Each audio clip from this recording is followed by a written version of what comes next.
Good enough with us. Thanks again for tuning in to yet another video. Infamous coming at you live from the West Coast yet again, San Jose, California. So we have a pretty crazy video here from Blockhead. Of course, if you guys been following Blockhead, Chris, Sick Wide Glide, of course, he posted his video the day before yesterday, or about 3 days, and then now you have Blockhead posting his response. Kind of a response, but not really, because of course this was recorded before Chris's video. So he said some pretty good stuff, Blockhead. Seemed like there's some negative stuff about Chris on here. He's pretty forward about it. He doesn't really beat around the bush. He calls it as it is. Now, I've been a long-time viewer. I'm pretty sure a lot of you guys have also been watching Blockhead for some time. And I've noticed a little bit of tension between Blockhead and Chris. Of course, for the most part, shop talk. A lot of guys talk to each other, you know, in that sort of way. All right, a little bit aggressive, a little snarky from time to time. I did notice Blockhead was really trying to work with Chris, and a lot of the videos he tried giving him a little bit more of a platform. He tried assigning videos to Chris, and it seemed like Chris just didn't want to do any of it. Chris didn't seem like he was into it. He didn't like making the videos, and he said this himself.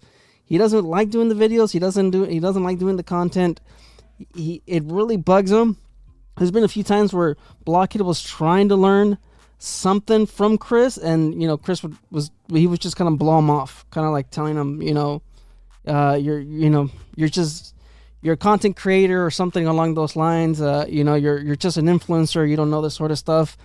And it was just like I said, it was reading between the lines. Of course, I'm not an insider. I don't know what's going on, but based off of both of the videos, it's pretty straightforward that Chris just wasn't really a team player. Like I said, I don't know them personally, and I haven't spoken to either one of them, but based off of just the history of the videos, like I mentioned, and the way he would carry himself on camera, you were able to tell that Chris was the reason why Blockhead decided just to give up on the service side of his content, or of his channel, or of his business. I mean, it's sometimes you just can't work with somebody. I don't know if they agreed upon something like, going back to opening the business. I don't know if Blockhead promised something to Chris, if he promised them, more of a profit, or maybe that's what it was. I mean, Chris was saying stuff about not having the finances. Maybe Chris felt like he deserved more money, and I don't know. Maybe Blockhead wasn't. I don't know. Like, I don't think Blockhead's that kind of a person to screw people over, but maybe that's the way Chris was seeing it. He just wasn't seeing the money, and he was more about it like, oh, I don't care about this. I'm not getting paid for this BS. Maybe that's. I don't know. Maybe that's part of it. There's also, people on the internet, a lot of folks believe that YouTube pays a ton of money. I mean, that could be part of it as well. Maybe Blockhead just didn't have any money to give them, because YouTube doesn't pay anything. All right, I can tell you guys firsthand, YouTube is not financially stable. All right, yes, they have Patreon and they have other sources of income. That, from that side, I believe Blockhead makes tenfold when compared to YouTube. There's also, the language as well. That's another thing that I picked up on the videos. I believe Blockhead was trying to tell him to ease it on the swear words, and of course Chris would just drop bombs and all kinds of stuff. And of course that adds to the editing. Then you have to go somebody, and you need to get somebody to go in there and edit and bleep those words out. Of course, and then there was also a couple times where Chris would just swear at the beginning of the video because he just didn't care. And, as far as YouTube, if you swear the first 40 seconds of the video or something along those lines, you get demonetized. So now, I'm just saying the YouTube's not paying them that much, and having a video demonetized because of one of the employees or your partner not caring, about monetization or the finances, then I could see that being an issue over time. And we're talking about many videos. Like I said, Chris did have the dyno video. I think he did great. I just don't know behind the scenes. Of course, we could read some of the comments. You guys can share your thoughts down below. Let me know what you guys think. Of course, this is Blockhead Chris. I'm pretty sure there's going to be more videos about this, because this is a pretty straightforward segment where he really lets people know, hey, this Chris was toxic. Chris, it wasn't a team player. I could see him, being aggressive towards other coworkers. I don't know. Maybe, I'm look. All right, look. Chris is a master tech mechanic. Okay, he has a lot of years at the dealership. He's working with guys that know what they're doing. All right. I don't know if he was a shop foreman or whatnot. Chris is, I think he's used to working with people that know what they're doing. And him being at the Blockhead shop, of course, you have people that have zero experience working on bikes. I don't think he really had a secondary master tech with him, because typically at these shops, you would have, of course, 2 master techs, or maybe 1 shop foreman, 2 master techs, and then, of course, you would have the lube techs or other master techs underneath those guys.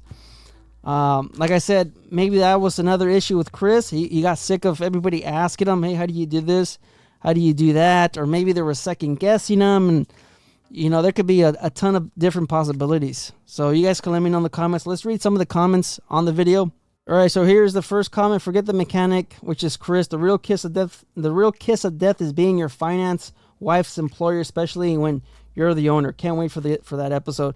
So Chris moved into his wife's garage, and I guess that's where he's gonna start working out of his wife. He did mention that the garage belongs to his wife, so now I guess he's gonna be working for his wife, and I guess that's the jab here.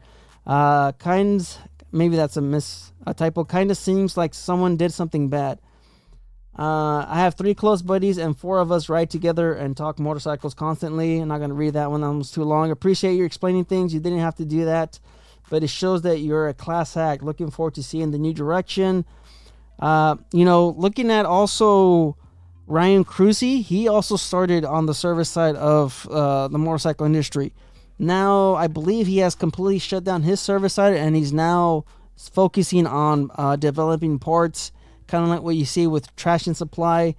They manufacture their own parts. They engineer their own parts. I believe Cruzy is also heading this direction. The service side, of course, you can't charge too much. All right, depending on where you live, typically you're looking at about $100 an hour for labor.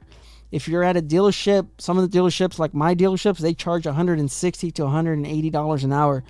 If you're, charging those rates, it's crazy to justify, or it's crazy to compete against. When you're trying to compete against a dealership, you have to keep your rates low. So I can see that happening, but of course, like I mentioned, Chris is a master tech. He has that title from Harley-Davidson, so you could kind of justify charging $180 an hour. And of course, it's also a popular channel in the industry and the fan base, Harley-Davidson. So I can see them justifying that price tag, but obviously it wasn't worth the headache. And to Blockhead, he just said, forget this. I don't want to do this anymore. So I mean, they held out for a while. Like I said, let's see, more Bragger Bro. He hasn't been on there for a while. I don't think I've seen him in a video. I think the last time I seen him was 6-7 months ago. So the master mechanic was the weak link, reading between the lines here. So let's look at some of these. Was also scratching my head on that one. He said he was toxic in all the possible ways. Yes, he did. Would the mechanic have recommended send some business this way? Guess not. So I don't know. I think if you burn your bridges, it is tough to have that relationship. I think if Chris would have left on good terms or whatever happened, I believe, of course, Blockhead would have been more than happy to recommend all of his service customers that are still looking for a reliable service department to service their bikes. You could have easily said, you know what, here's his information. This is where you could find him. We're moving in a different direction. Chris wants to stay on the service side because that's what he's, that's what he knows. He's been doing that for a while, and if you guys want to contact Chris, this is how you contact him. And obviously he did not do that in this video. So he wasn't in the last video. Pretty sure his tools were already gone too.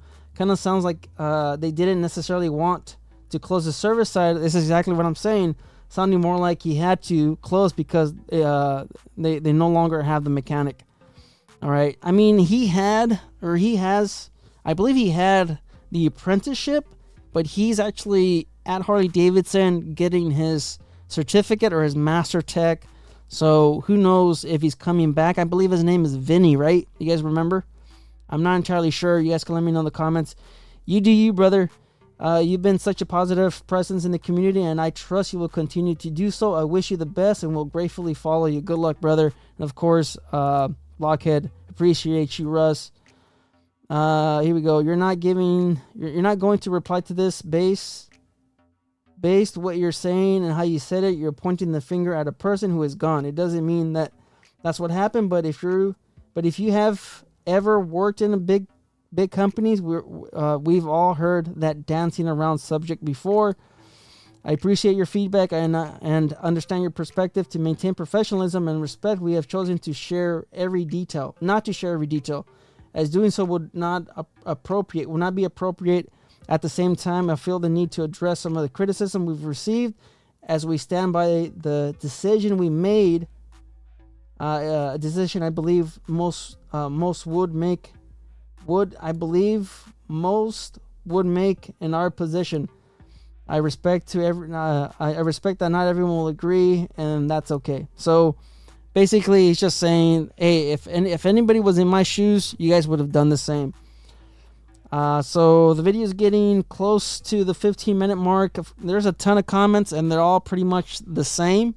And of course, you also have Chris's video right here 5 days ago. Anyways, enough rambling. Thanks for tuning in. Thanks for watching yet another video. Stay tuned for, of course, my own content. This is just me sharing my thoughts as a service writer for many years at a dealership. What's going on. I'm a person on the outside with a little bit of experience and just letting you guys know what's going on. Maybe pretty much everybody can come to the conclusion that Chris was the issue here. And like I said, I've been seeing it for a while, and I don't know what happened, but there's a straw that broke the camel's back, and Blockhead said, forget this. I'm not dealing with this attitude. I'm not dealing with these issues, this aggression.